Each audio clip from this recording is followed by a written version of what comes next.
திருப்பத்தூரில் மழை காரணமாக ஜலகாம்பாறை நீர்வீழ்ச்சியில் ஆர்ப்பரித்து கொட்டும் தண்ணீர். நீர்வீழ்ச்சியில் குளிக்க வனத்துறையினர் தடை விதித்தனர்.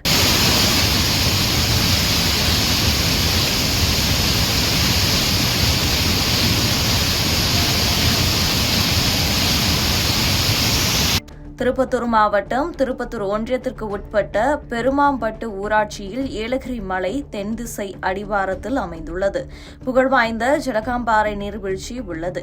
இங்கு பிரசித்தி பெற்ற முருகன் கோயிலும் உள்ளதால் தமிழ்நாடு மட்டுமல்லாமல் அண்டை மாநிலமான கேரளா, பெங்களூரு மற்றும் பிற மாநிலங்களில் இருந்தும் சுற்றுலா பயணிகள் வந்து வழிபட்டு நீர்வீழ்ச்சியில் குளித்துவிட்டு செல்கின்றனர். தற்போது கனமழை காரணமாக இரவு முழுவதும் பெய்த கனமழையால் ஜலகாம்பாறை நீர்வீழ்ச்சியில் வெள்ளம் பெருக்கெடுத்து ஓடுகிறது. இதன் காரணமாக திருப்பத்தூர் வனச்சரக அலுவலர் சோழராஜன் நீர்வீழ்ச்சியில் குளிக்க தடை விதித்துள்ளார். மேலும் நீர்வீழ்ச்சியில் ஆர்ப்பரித்து கொட்டும் தண்ணீர் குறையும் வரை தடை நீடிக்கும் எனவும் கூறியுள்ளார் என்பது குறிப்பிடத்தக்கது.